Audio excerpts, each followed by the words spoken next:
She was his trusted employee, but suddenly a forbidden feeling began to arise, and the boss had to make a decision. Leave a like, comment where you are watching from, and subscribe to the channel to find out what will happen in this story.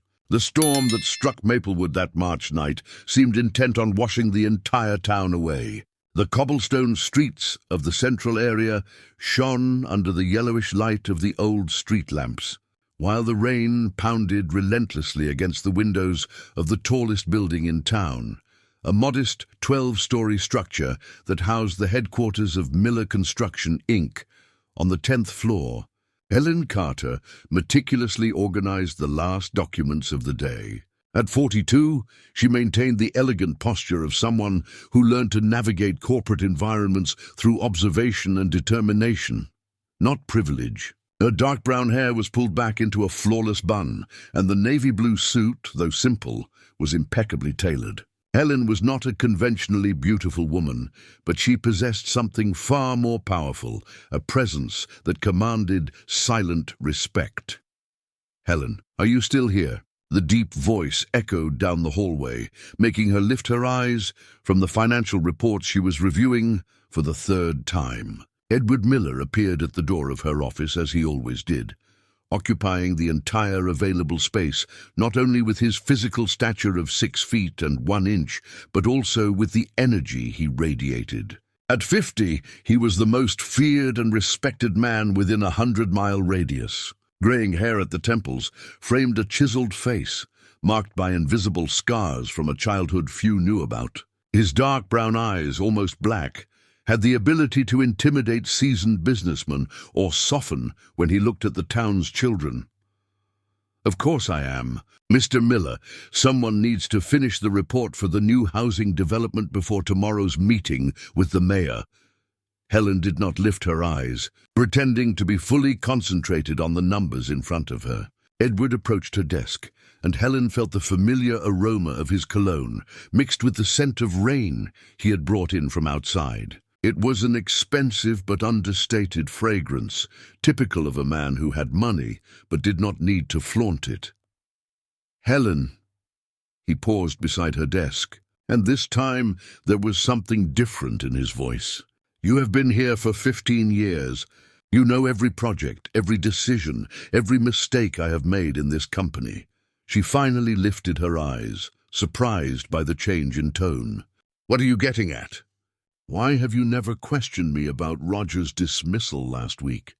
The question caught her off guard. Roger Foster had been the company's chief accountant for 8 years, abruptly fired the previous Monday without clear explanations. Helen knew there were irregularities in the accounts, but she also knew that Edward did not make hasty decisions. "Because I trust your judgment," she replied simply. "Even when all the other employees are whispering in the hallways that I may have been unfair." Helen saved the document on her computer and turned her chair to face him completely. "Mr. Miller, in 15 years of working alongside you, how many times have I seen you make a truly unfair decision?" He fell silent for a moment, his eyes fixed on her face. "Never. So why would you start now?" Edward sat in the chair across from her desk, something he rarely did. There, without the imposing presence of standing, he seemed more human, more approachable. "Sometimes I wonder what you really think of me. Helen, not the boss, not the businessman. Me." The question hung in the air like the heavy humidity seeping through the window cracks. Helen felt a chill that had nothing to do with the storm outside. "I think—" She hesitated, choosing her words carefully. "I think you are the most honorable man I have ever known, and also the loneliest." It was Edward's turn to fall silent. The thunder rumbled outside, followed by a flash of lightning that momentarily illuminated the entire office. "Lonely," he repeated, almost whispering. "Interesting choice of word. Can I ask an indiscreet question, Mr. Miller?" He nodded. "Why have you never remarried?" "After Patricia passed away, I mean." Edward abruptly stood up and walked to the window, watching the rain that was battering the town. "Because—" He paused, hands clasped behind his back. "Because I have never found someone who truly knows me." Who sees me beyond the money, beyond the power, beyond the reputation? And what if you did? He turned around, and Helen saw something in his eyes that she had never seen before, pure vulnerability. I don't know if I would be brave enough to admit it.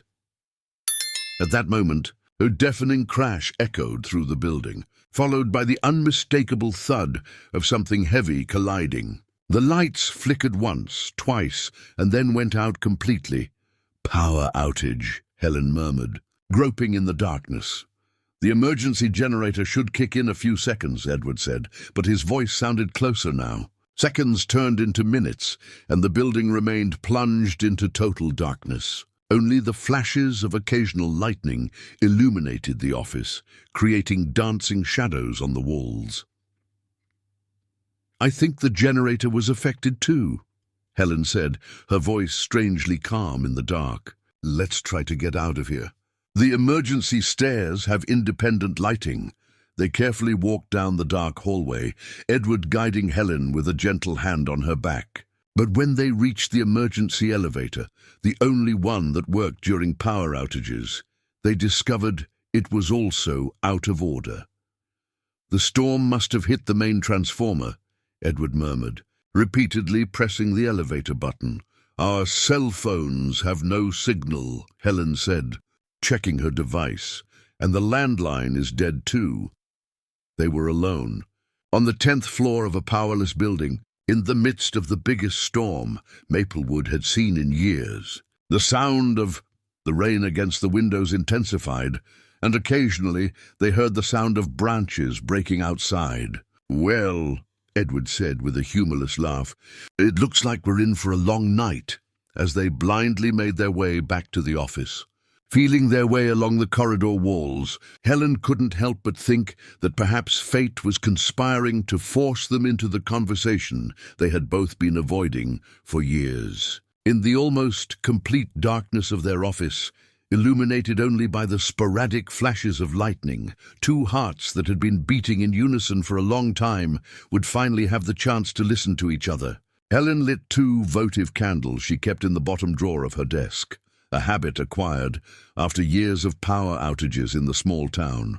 The flickering golden light transformed the executive office into something intimate and cozy, very different from the formal environment they knew during the day. "Always prepared," Edward commented, watching her as she strategically positioned the candles to better illuminate the space. "That's one of the things I admire most about you." Helen felt warmth rise to her neck. In 15 years of working together, there had been few moments when he made personal comments about her qualities. "I grew up in a house where the power was cut off every month. I learned to make do." He settled into the brown leather armchair in front of her desk, a piece he had bought years ago but rarely used. "Tell me about it. About your family." The question surprised her. Edward Miller was not known for showing interest in the personal lives of his employees, even hers, who had been by his side for so long. "There's not much to tell," Helen replied, rearranging the papers in an unnecessarily organized stack. "My mother, Mrs. Carter, raised 4 children alone after my father decided that being a truck driver was more interesting than being a family man. She worked as a maid in the morning, a seamstress in the afternoon, and a cleaner at night." "And you were the oldest?" "The second. My brother Mark is 2 years older, but he's always been—" She hesitated, searching for the right words. "Let's just say responsibility was never his strong suit." "So yes, in practice I was the oldest." Edward leaned forward, his eyes fixed on her face. "How old were you when you started working?" 12. I helped Mrs. Conception at the bakery before school, and on Saturdays I cleaned Dr. Sebastian's office." Helen smiled sadly. "I thought it was temporary, that when I grew up I would study, go to college, be different from my mother." "But you didn't go to college." It wasn't a question, and Helen felt a lump in her throat. It was her best-kept secret, the wound that had never fully healed. "I did," Edward blinked, confused. "What do you mean?" Helen stood up and walked to the file cabinet, retrieving a folder she had kept locked away for years. With slightly trembling hands, she handed him a yellow diploma. "Business Administration. Maplewood State University, evening classes. It took me 7 years to finish because I worked during the day and studied at night, taking the bus that left here at 5 in the afternoon and only returned at midnight. Edward held the diploma as if it were a precious artifact, reading each word carefully. Helen, this is from 2003. You graduated over 20 years ago and never told me. At first I thought about telling you, but you had just taken over the company after your father passed away. You were overwhelmed, dealing with enormous debts. I was just the secretary answering phones and organizing schedules. Helen sat back down, avoiding his gaze. Later, when things stabilized, I realized you trusted me just as I was. I feared that if you knew I had a higher education, you might think I was pretending to be less than I am. I don't know. To gain something. To gain what? But I don't know. The answer came out louder than Helen intended. Maybe you thought I wanted your job, or that I was waiting for a promotion, or that... She stopped, realizing she was treading on dangerous ground. Or what? Helen closed her eyes, taking a deep breath. The storm outside seemed to be intensifying, and the thunder now came with gusts of wind that made the windows tremble. Or that I was personally interested in you, and was using our professional closeness as an excuse. The silence that followed was deafening. Helen kept her eyes closed, instantly regretting her honesty. In 15 years, this was the first time she had even hinted that her feelings for Edward went beyond the professional. And are you? His question was so low that she almost didn't hear it over the rain. Are you what? Interested in me personally? Helen opened her eyes and found Edward looking directly at her, the diploma still in his hands. The candlelight danced on his face, creating shadows that made him look younger and at the same time more vulnerable. Mr. Miller, Edward, here now in this situation. Call me Edward. Edward, she repeated, and the name sounded strange on her lips after 15 years of formality. This isn't a conversation we should be having. Why not? Because you're my boss. Because there's a hierarchy. Because tomorrow morning we'll have to go back to working together as if nothing happened. Edward carefully placed the diploma on the desk and stood up. Helen thought he was going to leave, perhaps trying the elevator or the stairs again, but instead he walked to the window and stared out at the storm. Do you know what the worst moment of my life was, Helen? She didn't answer, sensing he would continue regardless of her response. It was when I was 8 years old, at the Maplewood home. The social worker came to take me to meet a family that was interested in adopting me. They were good people, a couple of shopkeepers from Springfield who couldn't have children. He paused, his hands resting on the windowsill. I spent adaptações. Helena Cristina dos Santos, Helen Carter, Eduardo Mendes, Edward Miller, São Carlos do Pinhal, Maplewood, Construtora Mendes em Associados, Miller Construction Inc., Prefeito, Maior Rogério Furtado, Roger Foster, Relatórios Financeiros, Financial Reports, Tailleur suit paralelepípedo em cobblestone, Prédio, Building, Gerador de Emergência, Emergency Generator, Escadas de Emergência, Emergency Stairs, Transformador Principal, Main Transformer, Dona Aparecida, Mrs. Carter, Araraquara, Maplewood, Lar São Vicente, Maplewood Home, Ribeirão Preto, Springfield, Vila São José, St. Joseph's Neighborhood, Creche, Daycare Center, Seu João, Mr. John, Dona Neuza, Mrs. Newell, Praça Central, Town Square, Jardim Esperança, Hope Garden, Engenheiro Civil, Civil Engineer. João Carlos, John Carter, I spent a week at their house. It was the first time I slept in a bed all to myself, had new clothes, and someone asked me what I wanted for dinner.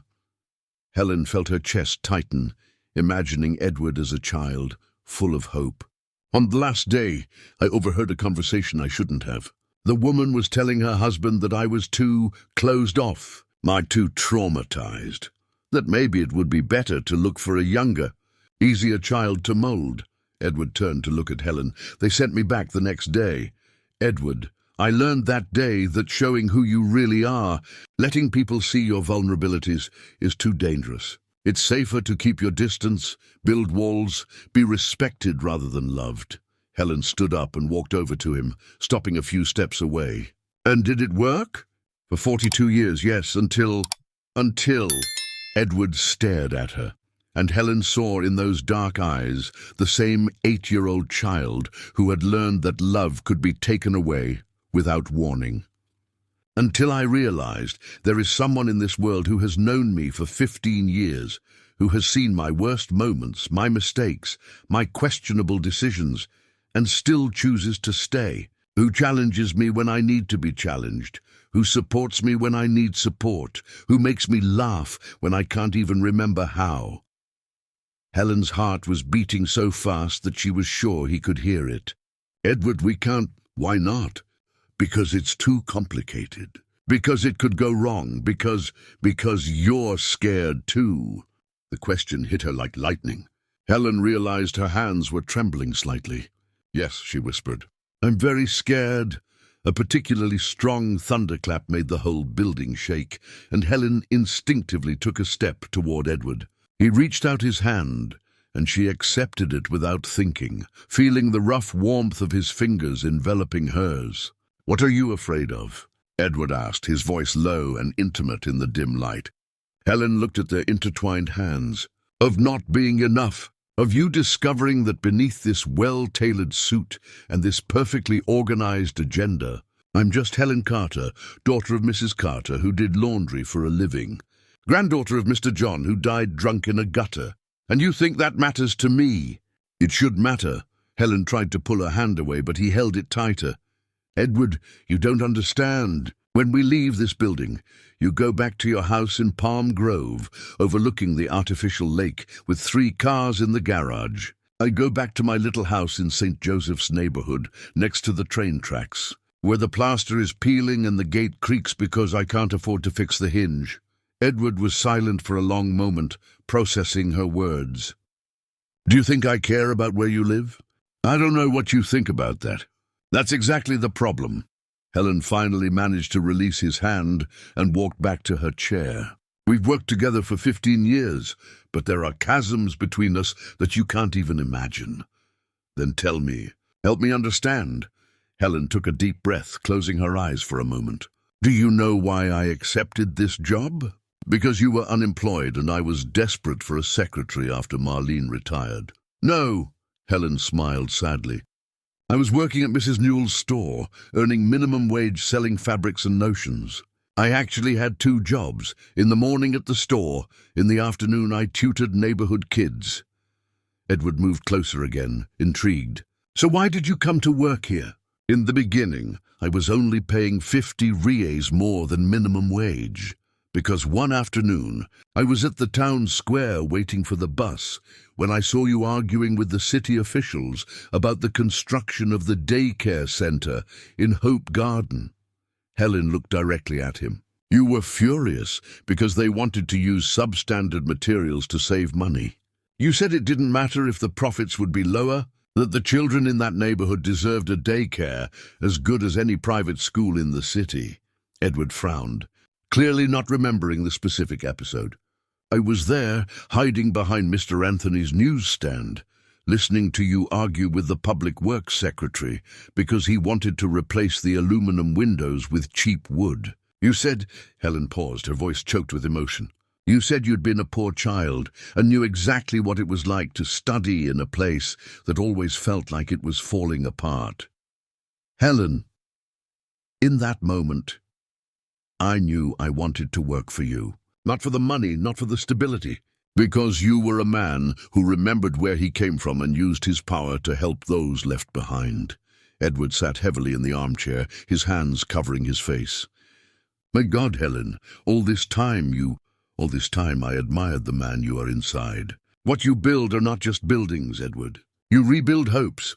An emotionally charged silence filled the office. Outside, the storm seemed to be easing slightly, the thunder now more distant. Can I ask you a question now? Edward raised his eyes to her. Helen nodded. Why have you never married? In 15 years, I've never seen you with any man, never mentioned anyone special. Helen felt her cheeks heat up. There was someone, John Carter, a civil engineer I met in college. We dated for 4 years. What happened? He proposed to me 3 times. Helen fiddled with the graduation ring she wore on her right ring finger. And 3 times I said I needed more time. Why? Helen stood up and walked to the file cabinet, pretending to organize papers that were already perfectly organized. Because every time he kissed me, every time he talked about our future together, I kept thinking, in someone else. Who? The question came out almost inaudible, but Helen heard it clearly. She turned slowly, finding Edward standing now, his eyes fixed on her with an intensity that made her tremble. You know who? Edward took a step toward her. Say it, Edward. Say it, Helen. You. The confession came out as a whisper, but echoed through the office like a shout. I kept thinking about you. The silence that followed was different from all the others. It was heavy with 15 years of kept secrets, of glances that lasted a second longer than necessary, of hands that accidentally brushed against each other while passing documents. Edward began to walk toward her slowly, as if fearing she would disappear if he made any sudden movements. Helen, he said, stopping less than a meter from her. Do you have any idea how many times I invented unnecessary meetings just to have you close? How many times I extended the workday because I didn't want you to leave? She shook her head, her eyes misty. How many nights I stayed awake, thinking about what it would be like to kiss you, what it would be like to wake up next to you, what it would be like not to have to pretend you're just my secretary. Edward, stop. Why? Why should I stop telling the truth after 15 years of lying to myself? Helen felt a tear roll down her face. Because this will change everything. And if it goes wrong, and if it goes right? Edward reached out his hand and with infinite gentleness wiped her tear away with his thumb. The touch was electric, causing Helen to involuntarily close her eyes. What if this is the best thing we've ever done in our lives? He whispered. Helen opened her eyes and found Edward so close that she could feel the warmth of his breath. Are you sure? Because I don't know if I would have the strength to go back after this. I'm scared, Edward admitted. I'm scared of not knowing how to love someone properly. I'm scared of ruining everything, but I'm even more scared of letting you slip away. At that moment, another flash of lightning illuminated the office, immediately followed by a deafening thunder.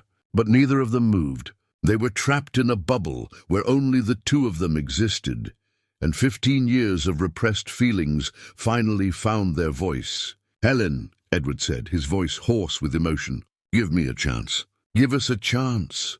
Helen raised her hand and gently touched Edward's face, feeling the rough stubble against her fingers. He closed his eyes at the touch, as if it were the first time in years that someone had touched him with genuine tenderness. If we do this, she whispered, there's no turning back. We can't pretend it was just a moment of weakness because of the storm. I don't want to pretend anything, Edward replied, covering her hand with his. I'm tired of pretending I don't think about you every time you walk into the room. I'm tired of pretending my day doesn't get better just because you smile at me. Helen felt her chest tighten. And what will people say? The whole town, Edward. You know how small Maplewood is. Everyone will talk. Let them talk. He opened his eyes, and Helen saw a fierce determination in them. Let them talk about how Edward Miller fell in love with the smartest, most genuine, and most incredible woman he has ever met. Before Helen could respond, Edward leaned in and kissed her. It was a soft kiss, almost hesitant at first, as if he still feared she would pull away. But when Helen responded, wrapping her arms around his neck, the kiss deepened, laden with 15 years of contained desire. When they finally pulled apart, both were breathless. Helen rested her forehead against his, closing her eyes. My God, she murmured, what have we done? Something we should have done a long time ago, Edward replied, gently kissing her forehead. At that moment, a loud knock on the office door made them pull apart abruptly. Helen quickly stepped away from Edward, smoothing her hair and trying to catch her breath. Mr. Miller? Miss Helen? The voice of Mr. Bennett, the building's caretaker, echoed down the hallway. Are you both okay in there? Edward cleared his throat before responding. We're fine, Bennett. Trapped, but fine. The power is back on the ground floor, but the elevators still aren't working. The power company said it will take another couple of hours to normalize everything. I brought a flashlight and a thermos of coffee for you. Helen opened the door, receiving the items from the caretaker's hands. Bennett was a man in his 60s, completely white hair and kind eyes that seemed to see more than they should. Thank you, Mr. Bennett. Are you going to stay in the building? Yes, Miss Helen. My Carmen is at the hospital, keeping company with our granddaughter who gave birth early today. A boy, 9 pounds! His face lit up with the pride of a great-grandfather. Congratulations. Helen smiled genuinely. How is everyone? Oh, well, thank God. But with this storm, I prefer to stay here in the building until dawn. If you need anything, just shout.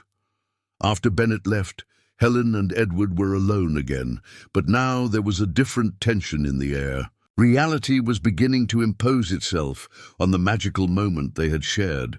Helen, Edward began, but she raised her hand. We need to talk about this rationally, she said, pouring coffee into the disposable cups Bennett had brought. What happened here? Was it real? Edward nodded.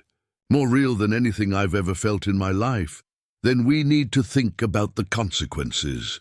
Helen sat down in her chair, instinctively adopting the professional posture that had protected her for so many years. First, the company. How are we going to work together now? The same way we did before, just without having to hide what we feel. Edward, it's not that simple. Helen sighed. The employees will question every decision I make. They will think I have undue influence over you. Adaptações, Helena Cristina dos Santos, Helen Carter, Eduardo Mendes, Edward Miller, São Carlos do Pinhal, Maplewood, Construtora Mendes Associados, Miller Construction Inc., Prefeito, Maior Rogério Furtado, Roger Foster, Relatórios Financeiros, Financial Reports, Interior, Suite Paralelepípedo, Cobblestone, Prédio, Building, Gerador de Emergência, Emergency Generator, Escadas de Emergência, Emergency Stairs, Transformador Principal, Main Transformer, Dona Aparecida, Mrs. Carter, Araraquara, Maplewood, Lar São Vicente, Maplewood Home, Ribeirão Preto, Springfield, Seu Benedito, Mr. Bennett, Common, that my opinions matter more because they are your opinions, Edward interrupted. Helen, you are the most competent person in this company. If anyone has the right to influence me, it's you. But they won't see it that way. And the clients, the suppliers, everyone will question our professional credibility. Edward fell silent for a moment, processing her concerns. What if I promote you, make you my official partner? Helen nearly spilled her coffee. What? You have the training, you have the experience, you know the company better than anyone. Why can't you be my business partner besides being your girlfriend? Helen laughed humorlessly. Edward, you're being naive. People will say you gave me the partnership because we're together, not because of merit, and they would be wrong. They would be, but that doesn't matter. Perception is everything in small towns. Edward stood up and began to pace, clearly frustrated. So what are you suggesting? That we pretend nothing happened? That we go back to treating each other formally and swallow our feelings for the next 15 years? I don't know. Helen exploded, standing up as well. I don't know, Edward. I've never been in this situation before. Neither have I. They stared at each other, both agitated and confused. Helen felt tears of frustration forming in her eyes. You know what the worst part is? She said, her voice choked. It's that I love you. I've loved you for so long that I can't even remember what it's like not to love you. But I don't know if that's enough to overcome all the obstacles we're going to face.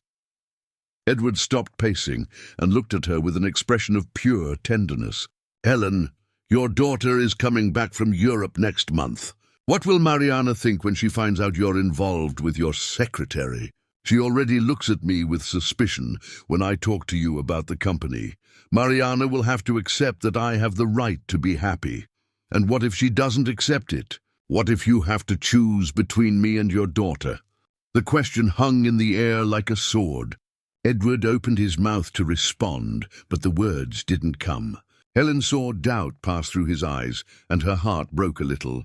"That's what I imagined," she said softly. "Helen, it's not. It is, Edward, and it's okay. Mariana is your daughter, the only family you have. I completely understand if she is your priority." Edward walked over to her and took her hands. "You don't understand. The doubt isn't about choosing between you two. It's about how to make you both understand that there is room for both of you in my life." Helen looked into his eyes and saw sincerity, but she also saw fear, the same fear she felt. "It's a lot to resolve in one night, isn't it?" she said with a sad smile. "It is," Edward agreed, "but we have time. The storm is still going to last a few hours." Outside, as if to confirm his words, another thunder rumbled through the city, more distant now, but still threatening. Helen looked out the window and saw the relentless rain continuing. "Edward," she said, turning back to him, "regardless of what we decide, I need you to promise me one thing, anything, that you won't fire me if this goes wrong, that you won't push me away from the company if we can't make it work." Edward frowned. "Why would you think that?" "Because this company is my life. It's the only place where I feel valued, where I feel I make a difference. If I lose that—" Helen swallowed hard. "If I lose that, I don't know what I'll do." Edward pulled her into a tight embrace. "Helen, you will never lose your place here, never. I would rather close the company than work without you." Holding on to him, Helen felt some of the tension leave her shoulders. But she knew the real challenges were just beginning. The first light of dawn began to filter through the office windows as the power finally returned. Helen and Edward had spent the last hours talking about everything and nothing, their childhoods, their dreams, their deepest scars. Now, with the fluorescent lights flickering back to life, the reality of the outside world began to impose itself again. "I think the elevators should be working now," Edward said, but neither of them moved to check. Helen looked out the window and saw Maplewood slowly waking up. The streets were still flooded in some places, fallen branches scattered across the ground, but the small-town life was already showing signs of recovery. The baker was turning on the lights of the St. Joseph Bakery, and the first municipal bus cautiously passed through the main street. "Edward," Helen said, smoothing her wrinkled suit, "we need to talk about how we're going to handle this in the coming days." He approached her, but kept a respectful distance, a subtle but significant change from the last few hours. "What do you have in mind?" "First, we can't change our work dynamic overnight. People will notice." Helen took on the practical tone she used to solve complex problems in the company. "Second, I need time to process all of this. It was too intense." Edward nodded, although Helen could see the disappointment in his eyes. "How much time?" "I don't know. A few weeks? A month?" Helen sighed. "Edward, I've never dated my boss. I don't even know how these things work. We can figure it out together, but discreetly. At least at first." At that moment the office phone rang, making both of them jump. Helen answered automatically. "Miller Construction, Inc. Good morning." "Helen? Thank God you're okay." Harmon's voice, the administrative assistant, sounded relieved on the other end of the line. "I've been trying to call since last night. Did you get stuck in the building?" Helen looked at Edward, who nodded affirmatively. "Yes, Carmen. We got stuck when the power went out, but we're fine. And you? How is everyone?" "Everyone is fine, just some fallen branches here and there." "But Helen, there's something you need to know. Roger is spreading rumors around town." Helen felt her stomach drop. "What kind of rumors?" "He's saying he was fired because he discovered irregularities in Mr. Miller's personal accounts. He's insinuating that you knew about it, and that's why you weren't fired too." Edward, who had been listening to the conversation, looked visibly tense. Helen gestured for him to calm down. "Carmen, can you do me a favor? Call all the employees and schedule a meeting for 10 o'clock. We need to clarify this situation once and for all." Sure, Helen. Anything else? Yes, call the company lawyer as well. I think we're going to need him. After Helen hung up, Edward was clearly furious. Son of a gun. I knew he wouldn't take the firing lying down. What exactly did he do to get fired? Helen asked. You never told me the details? Edward walked over to the window, hands clasped behind his back. He was embezzling money from social projects. Small amounts, but consistently. He was falsifying invoices for construction materials for the daycare and pocketing the difference. My God. Helen felt a wave of nausea. He was stealing money meant for underprivileged children? Exactly. When I found out, I wanted to report him to the police, but he begged, said he was having financial problems, that he had gambled and lost a lot of money. Edward turned to her. I was an idiot and forgave him. I just fired him and told him that if he left quietly, I wouldn't make a fuss. And now he's trying to turn the tables on you. On us, Edward corrected. He knows you have access to all the company's financial information. If he can plant doubt about our integrity, Helen completed the thought, we could lose the trust of clients, suppliers, even the city hall. They fell silent for a moment, absorbing the gravity of the situation. Helen felt a bitter irony. On the very night she had finally admitted her feelings for Edward, someone was trying to destroy everything they had built together professionally.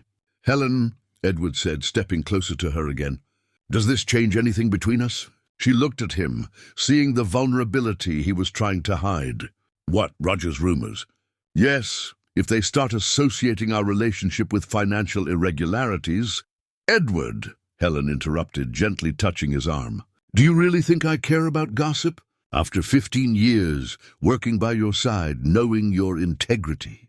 But other people don't know us like we know each other. Then let's show them who we really are.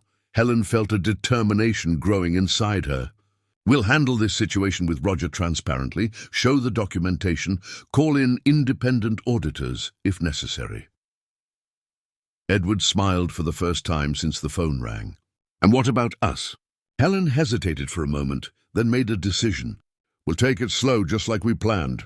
But Edward, yes, I won't let anyone use our feelings against us. If they find out about our relationship, let it be by our choice, not by third-party malice. Edward took her hand and kissed it gently. So we're in this together? Professionally and personally. We are, Helen confirmed.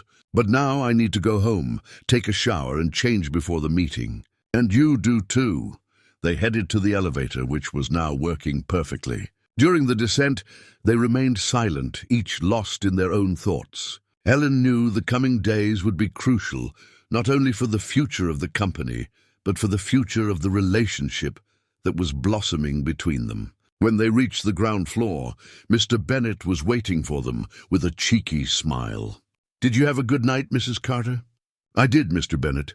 Thank you for the coffee and the flashlight. No problem. And congratulations on the grandchild. Thank you. Oh, Mr. Bennet. Helen hesitated for a moment. If anyone asks, we were stuck in the elevator all night, okay? The janitor winked. Of course, Mrs. Carter. A stuck elevator is a real disaster. Outside, Edward walked Helen to her car, a 2010 white Celta that she kept impeccably maintained despite its age. Helen, he said as she searched for her keys in her bag. Thank you very much. For what? For not running away. For staying and talking. For giving me a chance. Helen smiled, and for the first time in hours, the smile reached her eyes. Edward, after 15 years waiting for this conversation, do you think I would miss the opportunity because of a storm? He laughed, and the sound made Helen's heart race. See you at 10? Of course. And Edward? Let's show Roger and anyone who questions our integrity exactly who they're dealing with. As she drove through the still wet streets of Maplewood toward Maplewood Village, Helen couldn't help but smile. Yes, there were enormous challenges ahead. Yes, her life had complicated exponentially in a single night. But for the first time in 15 years, she felt like she was truly living, not just surviving. And if she was going to face storms, she couldn't imagine anyone better by her side than Edward Miller. Helen arrived home when the sun was already high, illuminating the small two-bedroom house in Maplewood Village. The simple construction of exposed bricks and a blue-painted iron gate was humble but impeccably cared for. The tiny yard was filled with pots of roses and jasmines that she lovingly tended on weekends. Upon entering, she was greeted by the persistent meows of Mel, a yellow cat she had adopted 3 years earlier. The feline rubbed against her legs as Helen poured food into her bowl. "Sorry, kitty. Mommy had a complicated night." As the shower water heated up, Helen looked at herself in the bathroom mirror. Her hair was messy, her makeup smudged, and there was a mark on her neck where Edward had kissed her.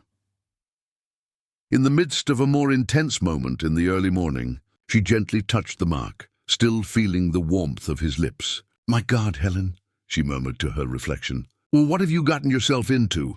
The hot shower helped relax her tense muscles and organize her thoughts. Helen knew that the 10 o'clock meeting would be crucial. Roger Foster was not a man to make empty threats, and if he was spreading rumors, he had some plan behind it. She chose a dark grey suit, more sober than usual, and pulled her hair back into a tight bun. She needed to project authority and competence, especially if people started questioning her position in the company. At 9:15, her phone buzzed. It was a message from Edward. "Did you sleep well? I'm looking forward to seeing you, and..." Helen involuntarily smiled, then typed back, "A few hours. See you at the meeting. H." A few minutes later, another message. "I missed you the moment you left the building." Helen felt her heart race, but forced herself to stay focused. She typed, "Edward, we need to keep this discreet until we resolve the situation with Roger." The reply came almost immediately. "You're right. Sorry, I just can't stop thinking about last night." "Neither can I," Helen typed before she could control herself. She immediately regretted it. She was just asking for discretion and then sent a message like that. When she arrived at the office at 9:40, Helen immediately noticed something was wrong.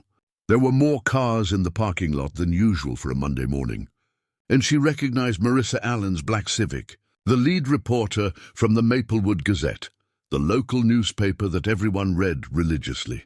"Damn," she murmured, parking her compact car next to Edward's luxury sedan.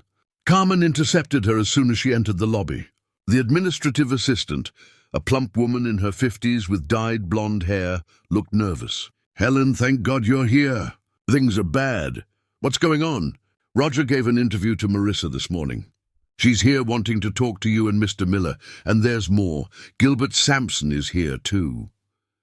Helen felt her blood run cold. Gilbert Sampson was the city council president and one of the most influential men in town. If he was here, it meant the rumors had already reached the ears of the authorities. "Where are they?"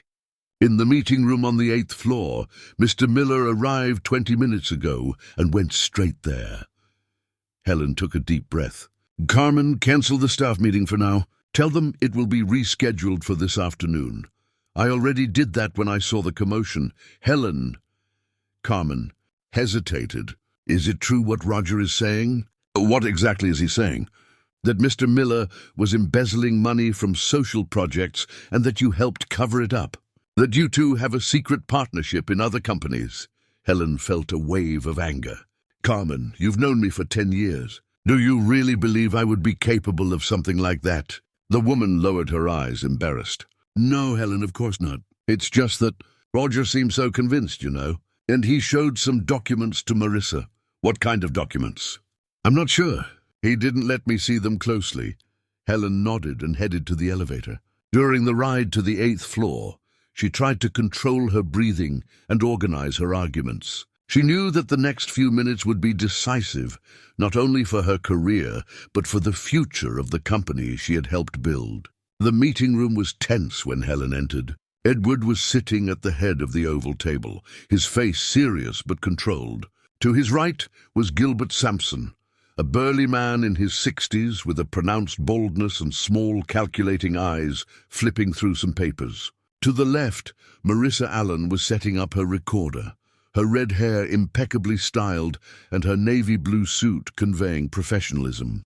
"Good morning," Helen greeted formally, sitting next to Edward. "Miss Carter," Gilbert greeted her with a nod. "It's good you arrived. We were just discussing some issues raised by Mr. Roger Foster." "What issues specifically?" Helen kept her voice steady. Marissa leaned forward.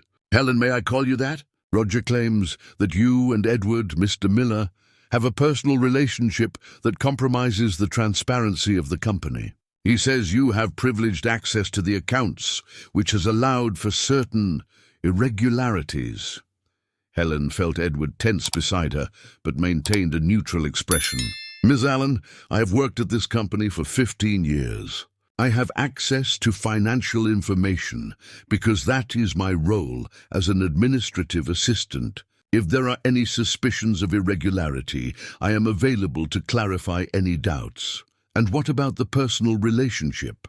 Gilbert asked directly. Helen and Edward exchanged a quick glance. It was the moment of truth. "Mr. Sampson," Edward replied firmly, "my personal life does not interfere with business decisions. Ms. Carter is an exemplary employee with a degree in administration and 15 years of experience. Any suggestion of favoritism is unfounded."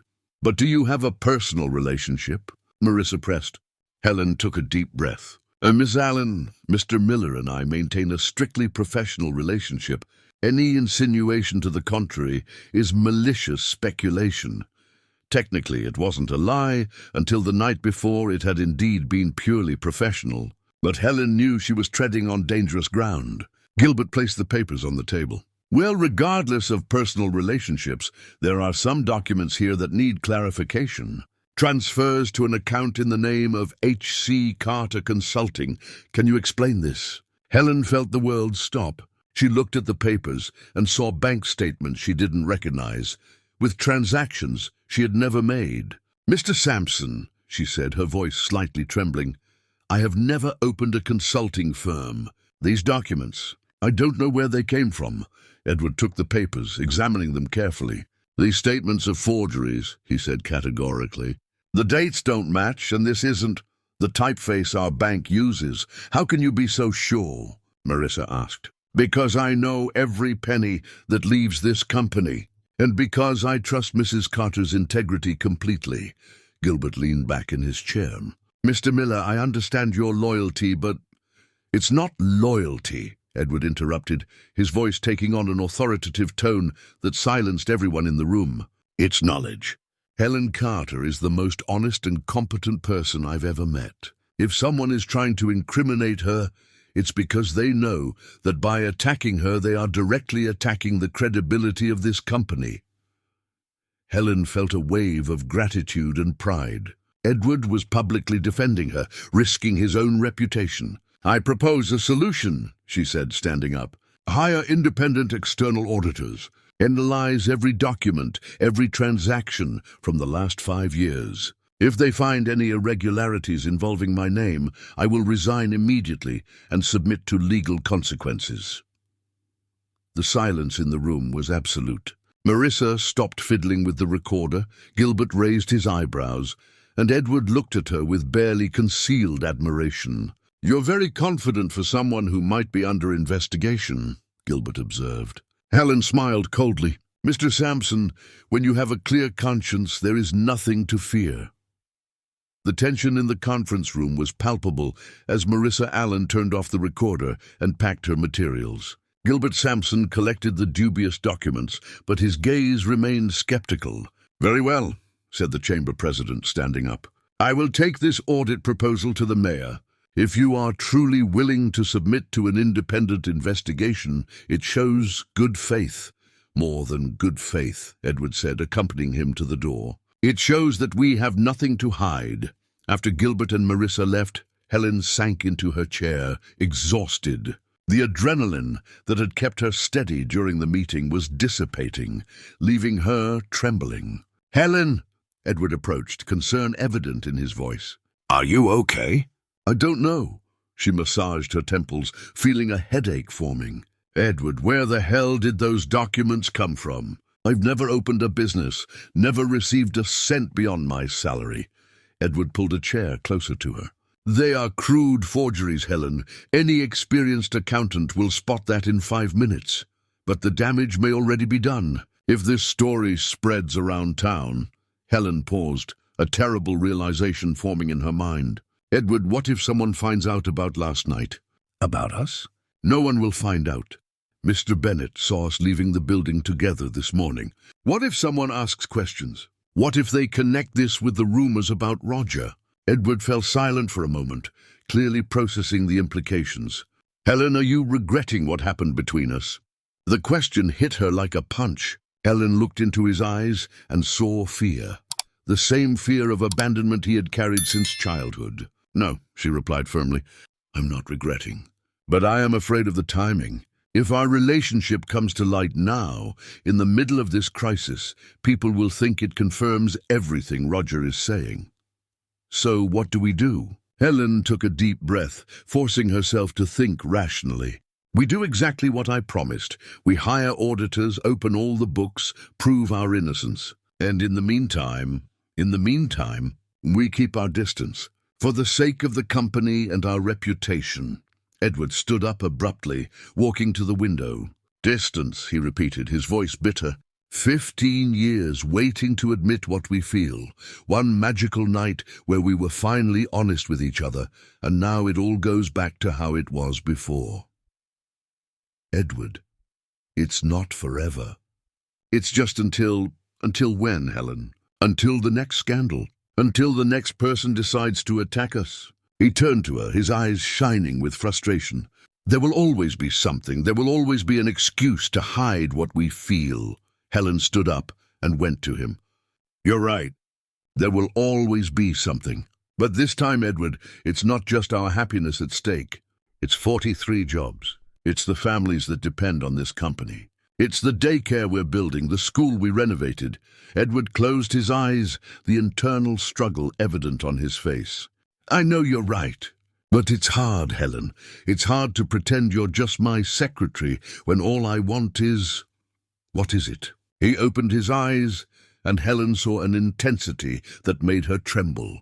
"It's to hold you in my arms, kiss you until I can't breathe, shout to the whole town that you are the most incredible woman I've ever met." Helen felt her heart race, but forced herself to maintain composure. "Edward, I know. We need to be practical," he sighed heavily. "But promise me one thing." "What?" "That when this is all over, when we prove our innocence and clear our names, we will try again. We will give ourselves a real chance." Helen gently touched his face. "I promise." At that moment, the office door swung open, and Carmen rushed in, stopping abruptly at the sight of them so close. "Sorry, She hesitated, clearly embarrassed. Helen quickly stepped away from Edward. "It's okay, Carmen." "What is it?" "It's just that more people are arriving. State Senator Robert King just parked downstairs. And Fernanda Smith is here too." Helen felt her stomach drop. Fernanda Smith was the district attorney, a strict woman known for her crusade against corruption in the public sector. "Oh my God," Edward murmured. "This is escalating very quickly." "There's more," Carmen continued nervously. "The local radio is broadcasting a live interview with Roger. He's saying a lot." Edward grabbed his phone and tuned into Maplewood FM. Roger Foster's voice echoed through the room. "It's not just a matter of embezzled money. It's a matter of public trust. How can the population believe in a company that mixes business with personal relationships? Helen Carter is not just a secretary. She is the true—" Helena felt nauseous. "He's implying that I manipulate you. And when I questioned certain suspicious transactions, I was immediately fired. That should make anyone wonder, what else are they hiding?" Edward slammed the radio off. "Son of a bitch. He's deliberately destroying our reputation." "Edward," Helena said, her mind racing, "I need to tell you something. Something that might explain why he's doing this." "What?" Helena hesitated for a moment, then decided it was time for total transparency. 3 months ago, Roger tried to ask me out to dinner. He said he was separating from his wife, and that he always found me interesting. Edward tensed up. "And what did you say?" "That I don't mix personal life with work. That our relationship was strictly professional." Helena paused, realizing the irony of her own words. He insisted a few times, even showed up at my house one Friday night with flowers. And you never told me? I thought I could handle it on my own, and I did. I made it clear that I wasn't interested. I thought he understood. Edward began pacing back and forth again. So this is revenge. He couldn't have you, and now he's trying to destroy us. It's possible. But that doesn't change our current situation. Helena looked at Carmen, who was still standing in the doorway, absorbing every word of the conversation. Carmen, could you give us a moment? Of course, sorry. The woman quickly left, closing the door behind her. Helena, Edward said as soon as they were alone again, if Roger is doing this out of jealousy, out of rejection, that changes everything. How so? It means he will escalate until he gets what he wants. And what he wants now isn't just money or revenge. He wants to tear us apart. He wants to prove that you two can't work together. Helena felt a chill. And what if he succeeds? He won't succeed, Edward said with determination. But Helena, this confirms one thing. We can't give in to his emotional blackmail. If we hide, if we act like there's something wrong between us, we'll be giving him exactly the ammunition he needs. What are you suggesting? Edward stopped pacing and looked her directly in the eye. I'm suggesting that we be brave, that we face this storm with our heads held high together. Edward, Helena, listen. Let's hire the auditors. Let's prove that we are professionally upright. But we won't hide who we are as people. If they ask about our relationship, we'll be honest. And what if that destroys everything? Edward took her hands. And what if it doesn't destroy? What if our honesty is exactly what we need to win this war? Before Helena could respond, Carmen knocked on the door again. Mr. Miller? Miss Carter? Prosecutor Fernanda is coming up. And she's not coming alone. She brought 2 auditors from the IRS. Helena and Edward exchanged glances. The storm was just beginning. The conference room transformed into an arena of tension as Fernanda Smith entered, accompanied by 2 IRS auditors. The prosecutor was an imposing woman in her 40s, with black hair pulled back in a severe ponytail and metal-framed glasses that intensified her piercing gaze. She wore an impeccable black suit that conveyed absolute authority. Mr. Miller, Miss Carter, she greeted formally, placing a bulky folder on the table. I am Prosecutor Fernanda Smith. These are auditors Robert King and Marcia Allen from the IRS. We are here to investigate the allegations made by Mr. Roger Foster. Edward stood tall, radiating the confident demeanor he used in tough negotiations. Prosecutor, welcome. We are at your complete disposal to clarify any questions. Great, Fernanda said, sitting down and opening the folder. First, I would like to review some documents that have been presented to us. Ms. Carter, are you aware of a company called H.C. Carter Consulting? Helena took a deep breath, keeping her voice steady. No, Prosecutor. I've never established a company by that name, or any other. Robert King, a thin man with thick glasses, placed some papers on the table. According to the documents we have here, this company received monthly transfers of $15,000 from Miller Construction, Inc. over the last 8 months. Can I see those documents? Edward extended his hand. Marcia Allen, a middle-aged woman with graying hair, handed over a copy of the statements. Mr. Miller, these transfers are recorded as administrative consulting. Do you personally authorize all transactions of this nature? Edward examined the papers carefully, frowning. These statements are forgeries. First, our company has never contracted external consulting of this nature. Second, all our transfers over $10,000 require dual authorization, mine and Ms. Carter's. Interesting. Fernanda noted something in her notebook. Ms. Carter, can you prove that you never authorized these transfers? Helena stood up. I can. All our financial records are maintained in an electronic system with digital signatures. Each authorization is logged with date, time, and user identification. She looked directly at the auditors. Additionally, I keep physical copies of all important documents in a personal file. Robert King leaned forward. Would you be willing to present those records now? Of course. Helena walked to her office on the same floor and returned minutes later with a bulky folder. Here are all the transfer authorizations from the last 12 months. Marcia leafed through the documents meticulously. Indeed, there are no records of those transfers to H.C. Carter Consulting, and the digital signatures appear consistent with the pattern we observed. Fernanda made more notes. This suggests that the documents presented by Mr. Foster may be fraudulent, but we still need to verify some other issues. She looked directly at Helena. Ms. Carter, what exactly is the nature of your personal relationship with Mr. Miller? The question hung in the air like a bomb about to explode. Helena felt Edward tense beside her. "Prosecutor," Edward began, but Helena interrupted him. "Mr. Smith, I have worked for Mr. Miller for 15 years. During this time, we have developed a relationship of mutual trust and respect that goes beyond strictly professional matters. Can you be more specific?" Helen looked at Edward, who nodded almost imperceptibly. It was time for the truth. Recently, we made our personal feelings known to each other, but this has never interfered with our professional conduct or the financial integrity of the company. The silence in the room was absolute. Robert Smith stopped writing.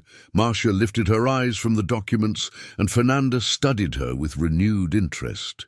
"Are you two dating?" Fernanda asked directly. Edward spoke this time. "Prosecutor, our mutual feelings are recent and are being handled with the seriousness and discretion that the situation requires. But yes, there is a personal affection between us. And when exactly did this personal affection begin?" Helen and Edward exchanged quick glances. "Last night," Helen answered honestly. "When we got stuck in the building during the storm." Fernanda raised an eyebrow. "Last night? And this morning, allegations about financial irregularities involving you two emerge." "Exactly," Edward said, his voice taking on a harder tone. "The timing is no coincidence, prosecutor. Roger Foster was fired for real irregularities. He was embezzling money from social projects. Moreover, he had made unreciprocated romantic advances towards Ms. Carter." Robert Smith leaned forward. "Do you have evidence of these allegations against Mr. Foster?" Edward nodded. "I do, and I am willing to present everything: accounting records, forged invoices, even security footage showing Roger staying late at the office, altering documents." Marcia appeared surprised.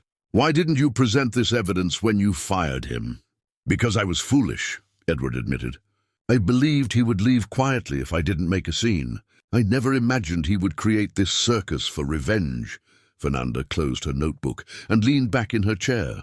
"Mr. Miller, Ms. Carter, I will be direct with you. Preliminary evidence suggests that the allegations against you are unfounded. The documents presented by Mr. Foster have obvious inconsistencies." Helen felt immense relief, but Fernanda continued. "However, your personal relationship, while not illegal, creates an appearance of a conflict of interest that needs to be addressed. As a prosecutor, I need to ensure that there is no undue favoritism. What do you suggest?" Edward asked. "First, I accept your proposal for a complete independent audit. Second, I recommend that you implement clear protocols to separate personal decisions from business ones." Fernanda paused. "And third, I suggest you consider making your relationship public in a transparent manner to avoid future speculation." Helen felt the world spin. "Make it public? Ms. Carter, in small towns, secrets have a short lifespan. If you publicly acknowledge the relationship, you control the narrative. If you hide it, others will tell the story their way." Edward took Helen's hand under the table. "Prosecutor, we appreciate the advice. We need some time to process all of this." "Of course. But don't take too long." Fernanda stood up, gathering her documents. "Mr. Foster has already given interviews to 3 different media outlets. His narrative is spreading. After the government representatives left, Helen and Edward were alone in the room, the weight of the situation settling over them. "Edward," Helen said, her voice trembling, "are we really considering making our relationship public now?" "Helen, the prosecutor is right. If we don't control our own narrative, Roger will control it for us. But what if the town doesn't accept it? What if we lose clients, contracts?" Edward stood up and walked to the window, looking out at Maplewood below. The town seemed peaceful, but he knew that in bakeries, beauty salons and parks, people were already talking about them. "Helen," he said, turning to her. "Remember what you told me last night? About why you accepted to work here?" "Yes. You said you wanted to work for someone who remembered where they came from and used their power to help others. Well, now it's us who need to be brave. We need to show this town that true love, mutual respect, and professional integrity can coexist." Helen looked at him, seeing the determination in his eyes. "And what if we're doing the wrong thing? And what if we're doing the only thing that truly matters?" At that moment, the phone in the room rang. Edward answered. "Hello, Mr. Miller?" It was Carmen's voice, clearly agitated. "You need to come down. There's a crowd forming in front of the building. And the regional TV just arrived." Edward looked at Helen. "It seems our decision will have to be made sooner than we thought." Helen and Edward went down to the ground floor and found a scene they had never imagined seeing in the quiet Maplewood. Through the lobby windows, they could see at least 50 people gathered on the sidewalk. Street vendors, employees from neighboring businesses, curious housewives, and even some students from the nearby technical school. In the center of the crowd, Roger Foster was animatedly gesturing as he spoke with Mark Anderson, the reporter from Southern Valley News. His wife, Cleed, stood beside him with an expression of discomfort that contrasted with her husband's vengeful enthusiasm. "My God," Helen murmured, watching the scene. "Half the town is here." Carmen approached them, visibly nervous. "Mr. Miller, 3 more journalists have arrived in the last 10 minutes. And the phone hasn't stopped ringing. It's clients, suppliers, everyone wanting to know if it's true." Edward took a deep breath, adjusting his tie. "Carmen, call Dr. Stevens and ask him to come here urgently. We're going to need legal support." "I already called. He'll be here in 15 minutes. And the employees? They're all on the 8th floor, worried. The construction crew from the housing development called, asking if they should stop work." Helen felt the weight of responsibility. 43 families depended on the company to survive. Hundreds more relied on the social projects they developed. "Edward," she said softly, "we can't let this affect the employees and the projects." "We won't." He looked at the crowd outside, then back at her. "Helen, we need to..." Because they decided, should we go out there and control our narrative, or stay in here and let Roger tell his version? Before Helen could respond, the main door swung open and 3 people entered. Dr. Stevens, the company's lawyer, an elegant man in his 60s with completely white hair. Mrs. Anderson, the owner of the bakery where Helen had worked during her teenage years. And to their surprise, Father Michael, the parish priest of the main church. "Edward, Helen," Dr. Stevens greeted formally. "I came as soon as Carmen called. The situation is more serious than I imagined." Mrs. Anderson, a plump 70-year-old woman with an apron still tied around her waist, walked directly to Helen. "Girl, what story is being spread about you?" "Mrs. Anderson," Helen began, but the woman interrupted her. "Helen Carter, I've known you since you were a 12-year-old girl working in my bakery before school. If anyone thinks you are capable of stealing anything, they don't know your character at all." Father Michael, a young man of about 40 with a well-groomed beard, approached. "Edward, Helen, I came because I believe you are being wronged. The community is confused. They need to hear the truth from you." Edward looked at Helen, who nodded almost imperceptibly. "Dr. Stevens," Edward said, "from a legal standpoint, are we at any risk speaking to the press now?" The lawyer adjusted his glasses. "If you only tell the truth, no. In fact, I recommend you be transparent. Silence at this moment can be interpreted as an admission of guilt." Helen walked to the window and watched Roger, still animatedly speaking to the cameras. "Look at him," she said with disgust. "He's loving all this attention. Because he knows that every minute that passes without our response, his version strengthens," Edward replied. "Helen, are you ready?" She turned to him, and Edward saw determination growing in her eyes. "I am, but we will do this our way." "What do you mean?" Helen walked to the reception desk and picked up a megaphone they used for communications on the site. "We will go out together. We will speak the truth about the company, about Roger's forgeries, and about our personal relationship." "Are you sure?" Edward, you said last night that I'm tired of pretending. Well, I'm tired too. She took his hand. If we are going to face this, let's face it hand in hand. Mrs. Anderson clapped her hands. That's the spirit. Helen, you've always been a brave girl. Father Michael smiled. May I make a suggestion? How about inviting everyone to come into the hall? That way, you can better control the situation and demonstrate transparency. Dr. Stevens nodded. Good idea. Additionally, Edward, I suggest you present the evidence against Roger. Show the forgeries, the real documents. Carmen, Edward addressed the assistant, can you ask the employees to come down? I want everyone to be present and bring the documents we gathered about Roger's irregularities. 15 minutes later, the hall of Miller Construction, Inc. was packed. Company employees, journalists, curious onlookers, local merchants, everyone was crammed into the space, creating a buzz of anticipation.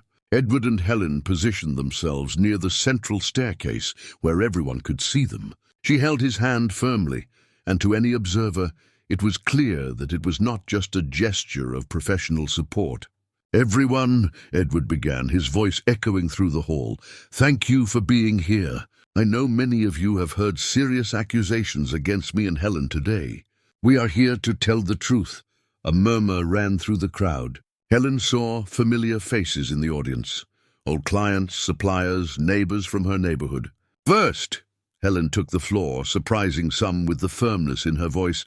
About the financial allegations, they are completely false. I've never opened any company, nor have I received any undue money from this or any other company.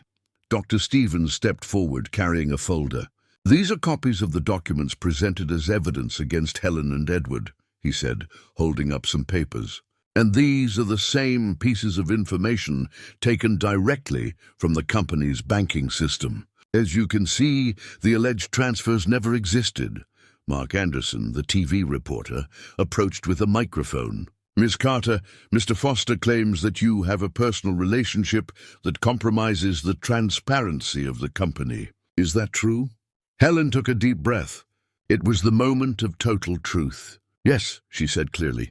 Edward and I have developed mutual feelings over the years. Last night, for the first time, we admitted those feelings to each other. A buzz of surprise rippled through the crowd. Helen continued, her voice gaining strength. But our personal feelings have never interfered with the professional conduct of the company. Every decision, every investment, every project was made based on technical and ethical criteria, never personal. Edward squeezed her hand and took the floor. Roger Foster was fired because we discovered he was embezzling money from social projects. Money intended for the Hope Garden daycare, for the renovation of the municipal school. When we confronted him with the evidence, he asked to leave quietly, and I naively agreed. Dr. Stevens raised another set of documents. These are the real evidence of irregularities. Invoices forged by Roger, records of materials that never arrived at the works, unauthorized transfers. Roger, who had entered the hall during the presentation, stepped forward. This is ridiculous. You are trying to frame me to save yourselves. Roger, Helen said, looking directly at him, you know the truth. You know these accusations against us are revenge because I rejected your personal advances.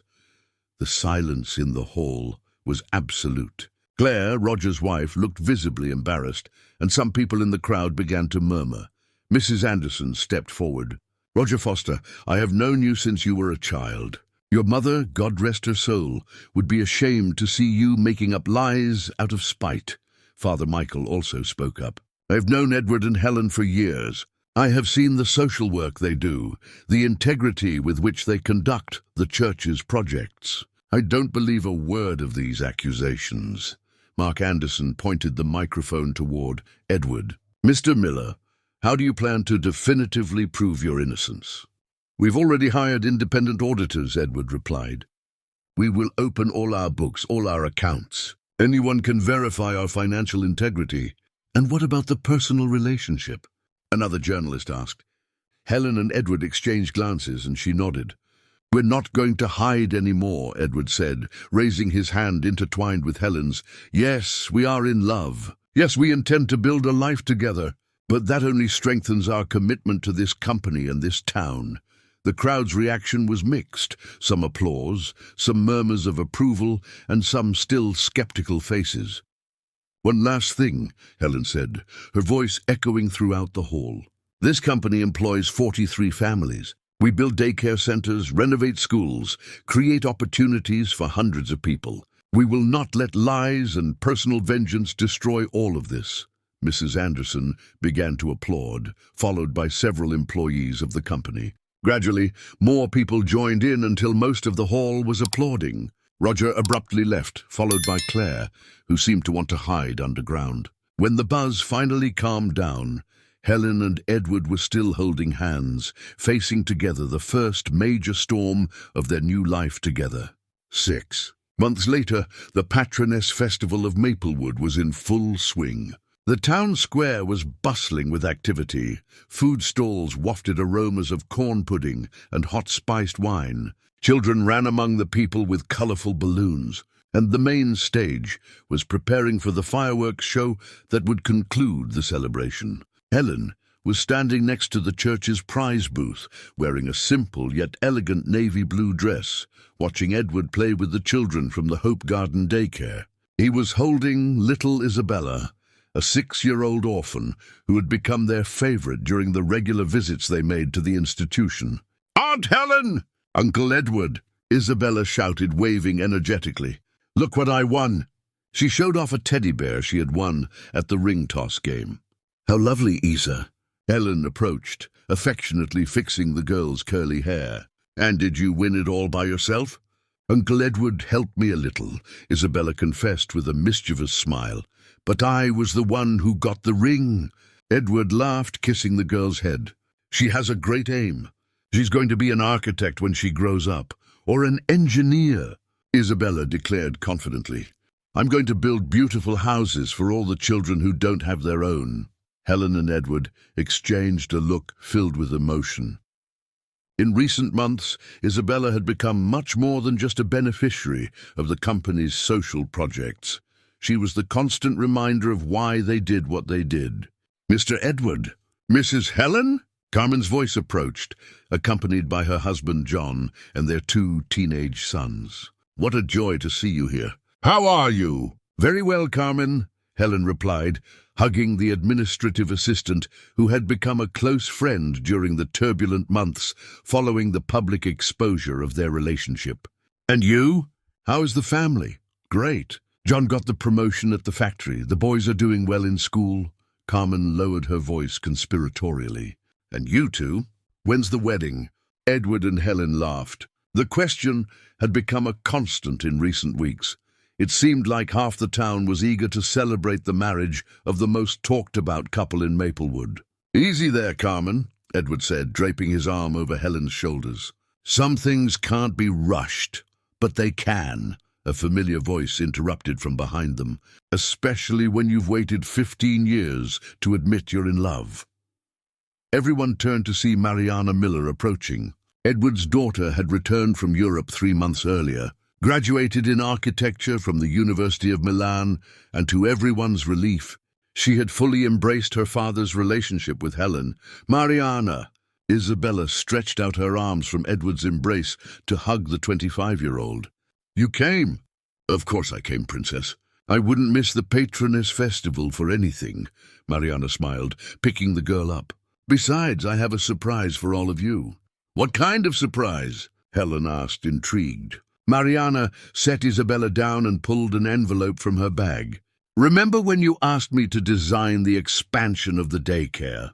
"Of course," Edward nodded. "Did you finish the designs?" "I did. But that's not all." Mariana opened the envelope and pulled out a series of architectural plans. "Dad, Helen, I would like to present the design for the new wing of the daycare. And also," she paused dramatically, "I would like to officially apply to be a junior partner in the company." The silence that followed was filled with emotion. Edward looked at the detailed drawings, seeing not only his daughter's technical competence, but also the social sensitivity she had developed. "Mary," he said, his voice choked, "these designs are extraordinary. Look here." "Isa," Helen pointed to a section of the drawing. "There's going to be a library just for children, with big windows to let in plenty of light. And here," Mariana continued, "an art studio, an experimental kitchen where the children can learn to cook, and dormitories for 15 more children." Isabella clapped her hands. "It's going to be even more beautiful." Edward hugged his daughter. "Mariana, it would be an honor to have you as a partner. But are you sure this is what you want? You could work anywhere in the world." "Dad," Mariana looked directly at him, then at Helen, "I grew up watching you transform this town.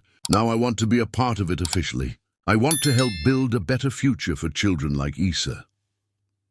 At that moment, the municipal band began to play on the main stage, and Father Michael stepped up to the microphone. "My brothers and sisters," his voice echoed through the square, "before the fireworks that will conclude our festival, I would like to make a special acknowledgement. This year, thanks to the generosity and dedicated work of Miller Construction, Inc., we have managed not only to finish the renovation of the municipal school, but also to start the expansion of the Hope Garden daycare." Applause echoed through the square, and Helen felt her face flush as several people turned to wave at them. "But more than that," Father Michael continued, "I want to thank Edward and Helen for the example they have set for us in these past months. They have shown that transparency, honesty, and true love always triumph over malice and envy."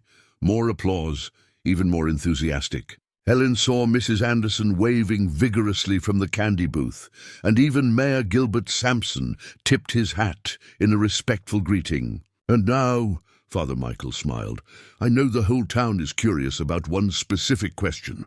Edward, Helen, don't you think you've waited long enough?" The crowd laughed and began shouting suggestions.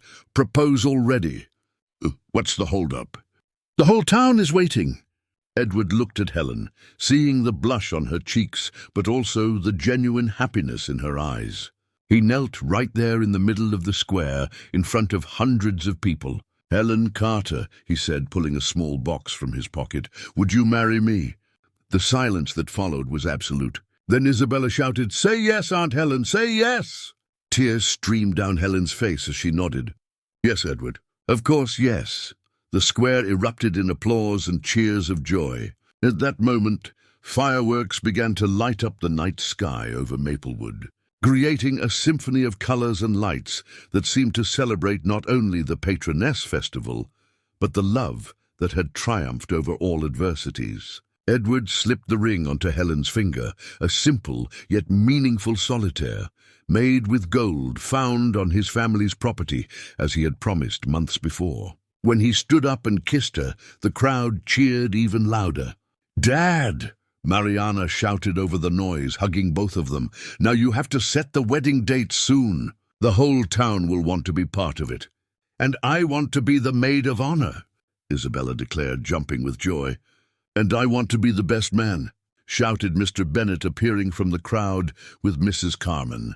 Helen laughed through her tears, looking around at all the people who had become her extended family, company employees, local merchants, children from the daycare, even some clients who had doubted them at first, but were now smiling sincerely. "Edward," she whispered in his ear as the fireworks continued to light up the sky, 15 years were worth it." "They were," he agreed, kissing her again, "and the next 50 will be worth even more." As the celebration continued around them, Helen looked to the future with absolute certainty. Some love stories need storms to blossom, and when they finally bloom, they illuminate not only the lives of the protagonists, but the entire community around them. 6 months later, on a sunny October afternoon, Edward Miller and Helen Carter were married at Maplewood Main Church, with Isabella as the maid of honor and Mariana as the bridesmaid. The wedding celebration took place in the central square, sponsored by the community itself, and lasted until dawn. And when the sun rose over the small town, everyone knew they had witnessed something rare and precious, a love that not only survived the storms but grew stronger through them, creating a legacy of hope, integrity, and happiness that would inspire future generations.